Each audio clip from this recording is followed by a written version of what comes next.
Lectura del libro del Eclesiástico. Doy gracias y alabo y bendigo el nombre del Señor.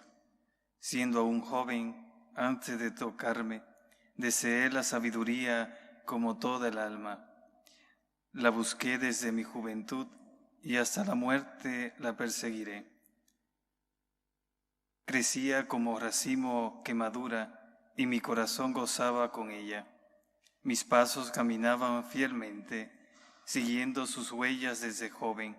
Presté oído un poco para recibirla y alcancé doctrina copiosa. Su yugo me resultó glorioso. Daré gracias al que me enseñó. Decidí seguirla fielmente. Cuando la alcancé, no me avergonzaré. Mi alma se apegó a ella y no apartaré de ella el rostro. Mi alma saboreó sus frutos y jamás me apartaré de ella. Mi mano abrió sus puertas, la miraré y la contemplaré. Mi alma la siguió desde el principio y la poseyó con esperanza.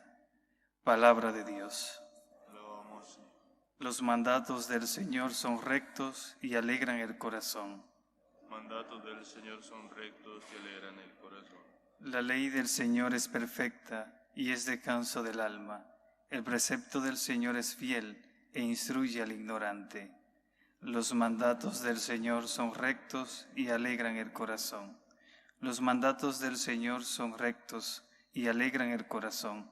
La norma del Señor es límpida y da luz a los ojos. Los mandatos del Señor son rectos y alegran el corazón.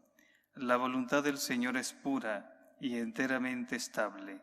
Los mandamientos del Señor son verdaderos y enteramente justos. Los mandatos del Señor son rectos y alegran el corazón. Más preciosos que el oro, más que el oro fino, más dulce que la miel de un panal que destila. Los mandatos del Señor son rectos y alegran el corazón.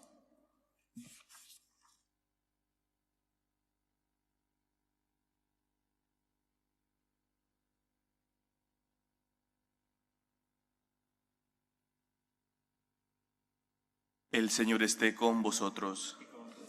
Lectura del Santo Evangelio según San Marcos.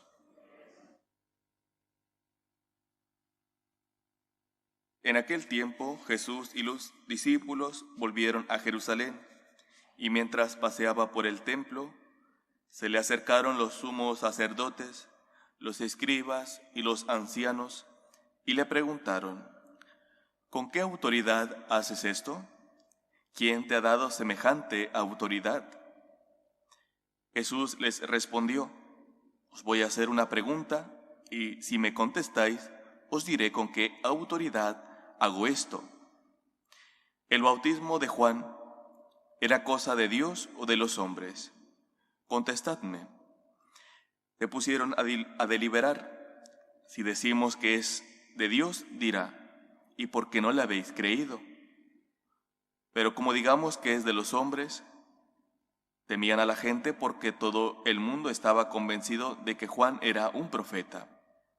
Y respondieron a Jesús: no sabemos. Jesús les replicó: pues tampoco yo os digo con qué autoridad hago esto. Palabra del Señor.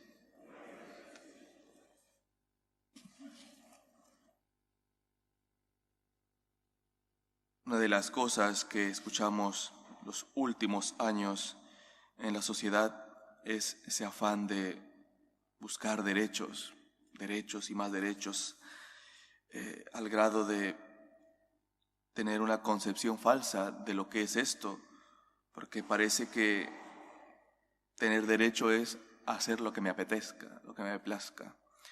Incluso si tengo que pasar por encima de mi prójimo.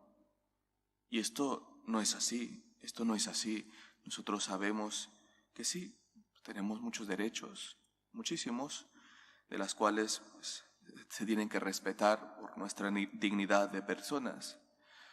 Pero no podemos pensar que tener derecho es hacer lo que nos apetezca. Y así como no tenemos que pensar esto, Sería injusto que no pensemos en los derechos de Dios, por ejemplo, porque como personas, pues, a muchísimos encanta hablar de derecho, pero ¿y de los derechos de Dios quién habla? ¿Quién cuida que esos derechos de Dios sean respetados? Porque Dios tiene derechos. Él es Dios, es nuestro creador, es aquel que nos ama. Y cuando no aprendemos a darle el trato que se merece Dios, el respeto, la adoración porque es Dios, no solamente no confiamos en Él, en que Dios todo lo puede, en que es el Señor de la historia, en que es el dueño de nuestra vida, sino que nos cerramos a su amor, a su bondad, a su misericordia. Y si nos cerramos a todo esto, nos hacemos unos desgraciados, porque no encontramos la felicidad plena. Encontraremos momentos de alegría en cosas mundanas, pero no una felicidad que dé sentido a nuestra vida. Por eso tenemos que plantearnos con qué actitud nos acercamos a Dios, reconociendo su autoridad, reconociendo que Él es el dueño de la historia, reconociendo que es el dueño de mi vida, reconociendo que tiene derecho Dios a meterse en mis asuntos, o me acerco a Dios más bien tratándole como un esclavo, o como ese genio de la lámpara que tiene que estar ahí para lo que me apetezca, para que cumpla mis caprichos. Yo creo que no. Dios es el creador de todo.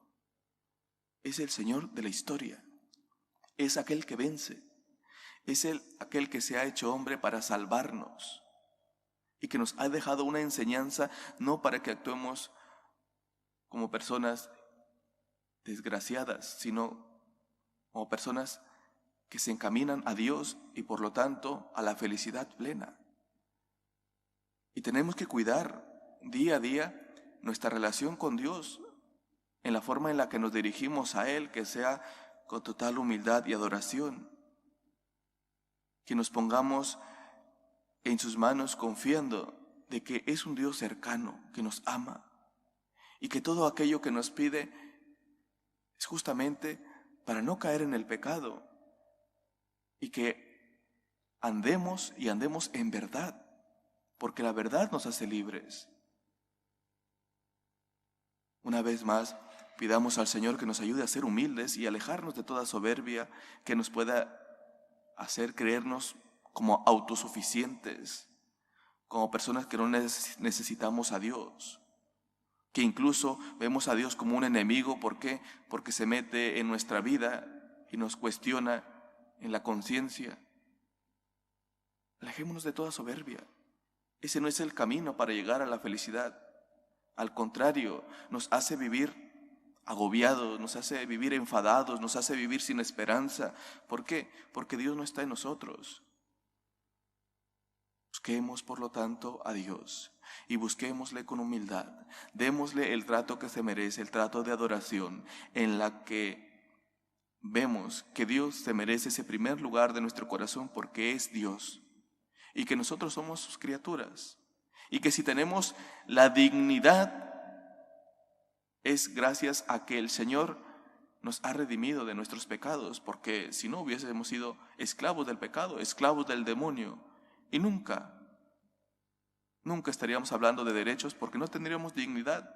La dignidad nos la ha devuelto Cristo, porque nos ha redimido, porque nos ha liberado del pecado. Seamos agradecidos con Dios. Consideremos que si tenemos hoy vida, es porque Dios nos la ha dado, porque nos ama. Y preocupémonos porque sus derechos sean respetados, empezando por lo que nos corresponde a nosotros hacer. Que cuando vengamos aquí a la Eucaristía lo hagamos con todo el respeto que se merece Dios. lo hagamos con humildad para que Él nos transforme, para que no vivamos la Eucaristía como cuando vamos al cine para ver qué es lo que sucede en la pantalla, sino que tengamos claro que aquí es un encuentro con el amor, un encuentro con Dios, que viene para transformar mi vida, para darle sentido, pero que debo ser humilde. El respeto que también debemos de tener en la Eucaristía para comulgar, ver que nuestro corazón esté en gracia y no en pecado, que recurramos constantemente a su misericordia, porque no somos inmaculados, solamente la Virgen. Nosotros tenemos pecado y no debemos de tener excusa ante ello, solo pedir perdón, reconocer nuestra fragilidad que Dios ya conoce, por eso nos da su misericordia y reconciliarnos con Dios. Nuestra actitud tiene que ser con humildad ante Dios. Nuestra actitud tiene que ser de adoración, que reconozcamos la grandeza de Dios, que no hagamos como estos que van y cuestionan a Jesús, ¿con qué autoridad haces esto? Sino que ya digamos desde nuestro interior, tú tienes toda la autoridad, eres Dios, tienes derecho a estar en mi vida, tienes derecho a cuestionarme, tienes derecho sobre mí, porque eres mi creador. Y yo tengo el deber de adorarte, el deber de darte el primer lugar, y no con sumisión porque soy un esclavo, sino porque me amas y porque en ti está la verdadera felicidad. Que podamos, por lo tanto, pues darle a Dios ese lugar que le corresponde, el primer lugar de nuestro corazón, sin titubeos. Dios viene a liberarnos del pecado, a ayudarnos a ser felices, porque en Él está la verdadera felicidad. Seamos humildes, por lo tanto, y todos los días, cuando nos relacionemos con Dios, cuando participemos de los sacramentos, hagámoslo con ese sentido de adoración, porque Dios se merece que le adoremos, el único ante el que nos postraremos de rodillas, porque el Señor es Dios, y Dios nos ama. Dios quiere lo mejor para nosotros, nos lo ha demostrado día a día, nos lo ha demostrado desde que nos ha creado y nos ha redimido liberándonos del pecado. Que el Señor nos ayude a ser agradecidos, por lo tanto, que así sea.